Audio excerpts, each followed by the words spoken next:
Ferris Bueller's Day Off was not just a coming-of-age comedy about skipping school. It was a cultural phenomenon that turned a 1961 Ferrari 250 GT California into the most coveted car in America overnight. What audiences saw as a slick joyride through Chicago streets masked a production plagued by desperate car searches, furious replica builders working around the clock, and a director forced to make impossible decisions about destroying one of the most valuable cars ever made.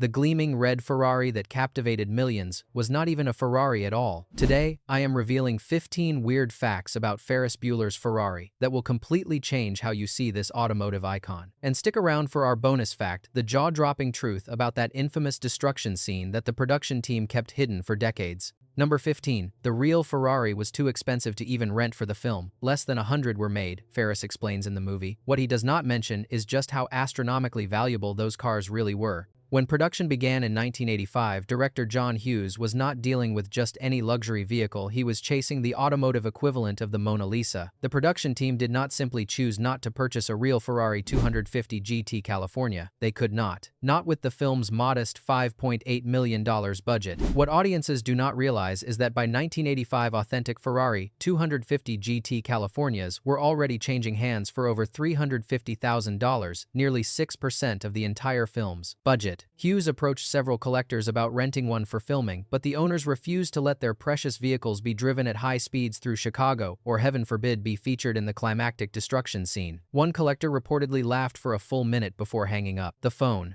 Production designer John Jackson later recalled, "It wasn't just about money. These weren't cars anymore. They were investments, artifacts. No one would let us near them with cameras rolling." Number 14. 3 different Ferraris were used during filming. The gleaming red Ferrari that captivated a generation was not a singular vehicle. It was 3 distinct replicas, each serving a different purpose on set. The primary hero car used for close-ups and interior shots was a meticulously crafted Modena Spyder built on a custom chassis. The second was modified for driving sequences with reinforced suspension and a more powerful engine. The third was specifically constructed for the infamous destruction scene. This automotive sleight of hand created constant headaches for continuity. Sharp-eyed viewers can spot subtle differences between scenes, different dashboard details, slightly altered body lines, even minor color variations under certain lighting conditions. The film's transportation coordinator Corby Siamis maintained a 24-page document tracking every minute detail of each replica to minimize discrepancies. "It was like having triplets," Siamis later said. "They looked identical at first glance, but once you knew them, you could tell them apart instantly. We were constantly swapping them out between takes, praying nobody would notice the differences." Number 13. The cars were actually Modena GT Spyder Californias. The star cars of Ferris Bueller were not Ferraris at all, but custom-built replicas from Modena Design and Development in El Cajon, California. Founded by Neil Glassmoyer and Mark Goyette, Modena specialized in creating near-perfect Ferrari replicas using fiberglass bodies mounted on custom tube frame chassis. Hughes discovered their work purely by chance. He spotted one of their cars in a magazine while researching vehicles for the film. What followed was not the smooth business transaction you might expect. When Hughes first called Modena, Glassmoyer hung up on him, convinced it was a prank call. Hughes persisted, calling back and convincing the replica makers this was legitimate.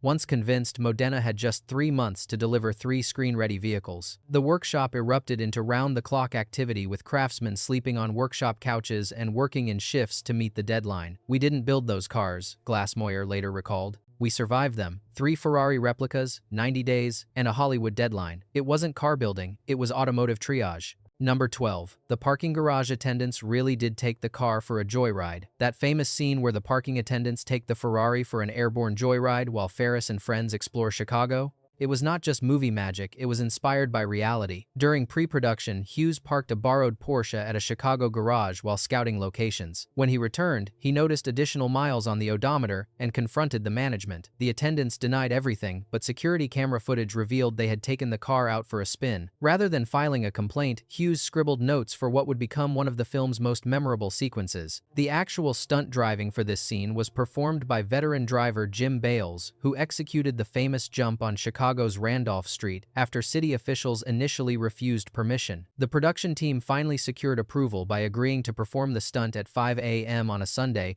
with minimal crew present. The car caught more air than expected, briefly terrifying everyone on set. "We only had one chance to nail it," recalled second unit director Ferris Bueller. "If that chassis had cracked on landing, we would have been screwed. But when it touched down perfect, you could hear everyone start breathing again." Number 11. Ferrari sued the replica manufacturers. After the film's success, the gleaming red sports car made such an impression on audiences that Modena Design was suddenly flooded with orders for the FERRIS Bueller Ferrari. This unexpected publicity caught the attention of Ferrari's legal department, which had not approved the car's appearance in the film. What followed was a bitter trademark infringement lawsuit that nearly bankrupted the small replica company. Ferrari's attorneys demanded that Modena stop producing the replicas and cease all references to Ferrari in their marketing. The legal battle dragged on for nearly 2 years, draining Modena's resources despite the surge in customer interest. The cruel irony was not lost on Glass Moyer. The movie made our replica world famous, but we couldn't capitalize on it. The company eventually reached a settlement requiring them to make substantial design changes to their replica and market it as the Modena Spyder, never as a Ferrari or California Spyder. The lawsuit created such financial strain that the original Modena design partnership dissolved by 1989. Not the happy Hollywood ending the car builders had hoped for after their silver screen success. Number 10. The Ferrari had a Chevy engine under the hood. It looked like Italian perfection, but the heart beating under that sleek red hood was pure American muscle. The Modena replicas were powered by a 5.0-liter Chevrolet V8 engine, the same basic power plant found in the Camaro of that era. This was not just a cost-cutting measure, it was practical engineering for a film car that needed to be reliable during shooting. Go ahead and like and subscribe, because we are about to reveal even more shocking details about this automotive icon that completely transform how you will see the movie on your next rewatch. The engine swap created unique challenges during filming. Sound engineers could not use the car's actual engine noise in the film. The distinctive rumble of a Chevy V8 would immediately give away the deception to automotive enthusiasts. Instead, they dubbed and recorded engine sounds from an authentic Ferrari during post-production. Even more challenging was the car's performance. While the Modena looked like a lithe European sports car, it handled with the brute force characteristics of American muscle. Stunt coordinator Craig Beck noted, "We were asking it to dance like a ballerina, but under the skin, it was built like a linebacker. Every precision driving scene took twice as long as it should have because the car just wanted to go straight and fast." Number 9. The odometer rollback scene was technically impossible. The iconic scene where Ferris and Cameron attempt to roll back the odometer by running the car in reverse has become legendary and completely misinformed generations of would-be car thieves. The truth? It is mechanically impossible to decrease the mileage on a Ferrari 250 GT California by running them in reverse. The scene perpetuated an automotive myth that car dealers still get asked about today. What is even more ironic is that the actual Modena replica used in filming did not even have a functioning odometer. The dashboard gauges were non-operational props created specifically for close-up shots. During the famous mileage rollback sequence, a separate gauge cluster with a manually controlled odometer was used, operated by a crew member just out of frame. Hughes knew the scenario was mechanically impossible, but included it anyway. "I knew car people would call us out on it," he later admitted, "but it was such a perfect metaphor for their futile attempt to escape consequences that I kept it in." Sometimes the emotional truth matters more than the literal one. Number 8. That glass pavilion was built specifically to destroy the car. Cameron's modernist glass-walled house was not a random location. It was deliberately designed around the film's most destructive scene. Production designer John Jackson created the stunning pavilion with the sole purpose of sending a car crashing through it. The glass structure did not exist before filming began, and was constructed from scratch on an empty lot in Highland Park, Illinois. The pavilion cost nearly $300,000 to build, almost as much as a real Ferrari at the time, just for that single scene. What makes this even more extraordinary is that the structure was engineered to look architecturally significant while secretly being designed to break apart precisely as planned. The glass was not standard construction material, but a specialized breakaway version that would shatter dramatically without creating dangerous shards. The steel supports were carefully calculated to bend at specific points. "We built a beautiful piece of architecture with the explicit intention of destroying it," explained Jackson. "It's probably the only time a location was designed around a stunt rather than the other way around." Number 7. Alan Ruck.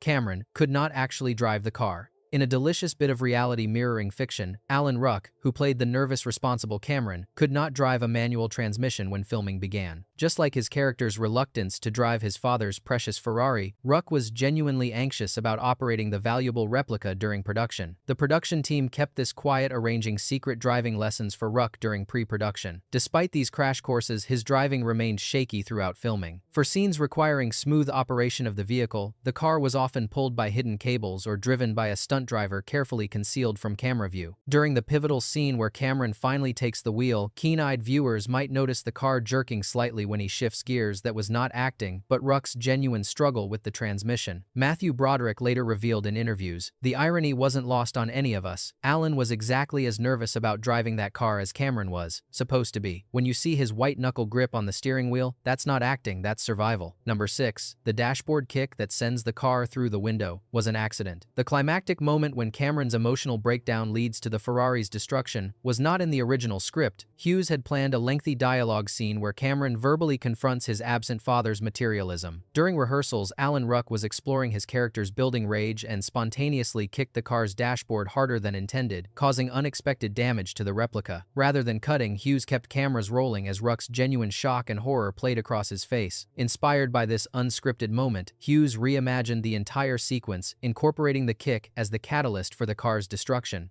The automotive disaster that follows the car crashing through the glass into the ravine below emerged from this happy accident. "That kick changed the whole third act," Hughes noted in DVD commentary. "Sometimes the best storytelling comes from the moments you can't plan." When Ruck protests, "I didn't mean for that to happen in the film," he is expressing a sentiment that applied equally to the actor and character. Number 5. The actors were not allowed to touch the interior between takes. The Modena replicas might not have been authentic Ferraris, but they were treated with the reverence typically reserved for museum pieces. Between takes, the cars were meticulously maintained by a dedicated team of 4 specialists who followed strict protocols that seemed almost religious in their devotion. Cast members were forbidden from touching the interior between shots without white cotton gloves provided by the car wranglers. Matthew Broderick recalled the surreal experience. "We'd be filming a scene where we're joyriding, being wild teenagers with this car. Then they'd call cut, and suddenly we weren't allowed to so much as brush against the upholstery with our bare hands. The vehicles were climate controlled when not filming, and dedicated team members would polish fingerprints and adjust seats to precisely the same position before each take." Mia Sara later commented, "That car had better working conditions than any of the actors. It had its own trailer, its own maintenance team, and I swear it got more screen tests than I did. We were the supporting cast. The Ferrari was the real star." Number 4. The sound of the Ferrari starting is not actually a Ferrari. That spine-tingling engine sound when the Ferrari roars to life is not from a Ferrari at all. Sound designers could not capture a clean recording from the Modena replicas with their Chevrolet engines, and authentic Ferrari recordings did not have the cinematic impact Hughes wanted. The solution came from an unexpected source: a modified Porsche 911. Sound engineer Richard Kaufman recorded over 24 different sports cars before finding the perfect audio profile in a specially tuned Porsche owned by a Los Angeles collector. The recording was then enhanced in post-production, adding deeper bass tones and a distinctive high-end whine that became the Ferrari's sonic signature. This audio sleight of hand was so convincing that even Ferrari owners have commented on how authentic the car sounds in the film.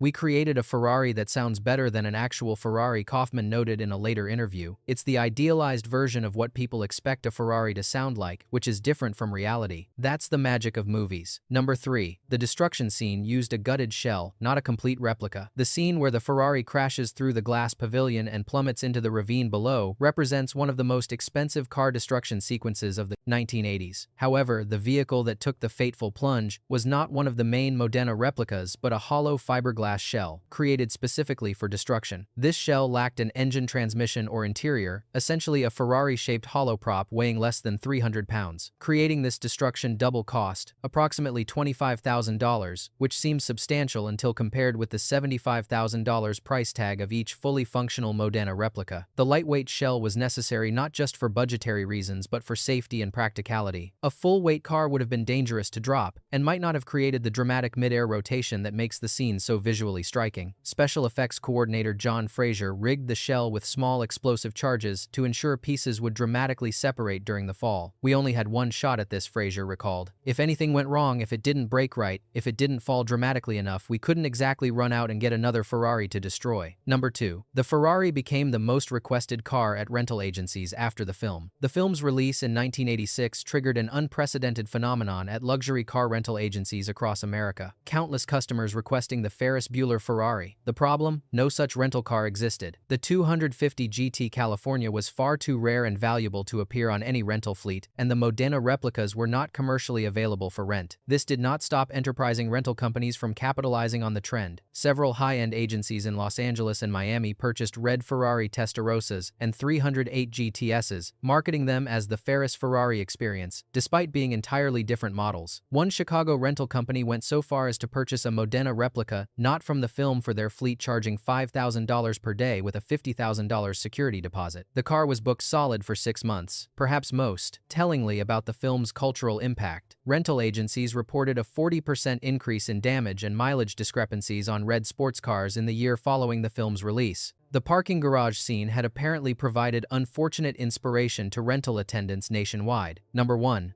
The original Modena from the film, sold for $396,000. In 2013, one of the original Modena Spyders used for hero shots in the film went up for auction at Mecum Auctions in Monterey, California. After intense bidding, it sold for $396,000, an astronomical sum for what is technically a replica. Yet in the ultimate irony, this near-record price for a replica was still less than what you would pay for just the engine of a genuine Ferrari 250 GT California. By 2013, authentic Ferrari 250 GT Californias were selling for between $8 and $10 million, with a pristine example fetching $18.5 million in 2015. The original engine alone from these vehicles trades for approximately $500,000 when one rarely becomes available. So despite achieving the highest price ever paid for a replica at the time, the FERRIS Bueller car still sold for less than the cost of a single component from the vehicle it was imitating. The auction catalog noted this paradox, stating, "This may be the most valuable fake car in existence, yet still a bargain compared to what it replicates."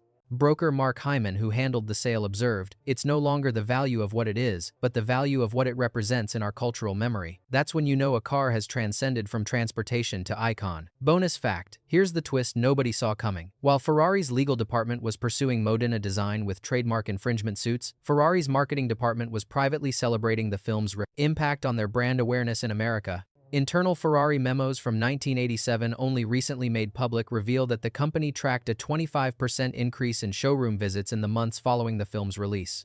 Ferrari's then CEO, Vittorio Guidella, reportedly screened the film at the company's Maranello headquarters, and according to former employees, was delighted by the portrayal. "The car is treated like a religious object, a treasure beyond value," noted one memo. "We could not have asked for better positioning." The lawsuit against Modena was less about damages and more about protecting the trademark, a necessary legal formality, despite the company's appreciation for the publicity. In perhaps the ultimate sign of the film's impact, Ferrari later produced special commemorative material referencing the movie for their 60th anniversary celebration in 2007. The material was circulated only to Ferrari owners and collectors, never publicly acknowledging the connection, but insiders recognized the homage. As one Ferrari executive put it years later, "The film did for Ferrari what we could never do ourselves. It made us cool to a whole new generation." If you enjoyed these automotive revelations, go ahead and smash that subscribe button and tell us in the comments which iconic movie vehicle you want us to investigate next. Remember, life moves pretty fast. If you do not stop and look around once in a while, you might miss the amazing stories hidden just beneath the hood.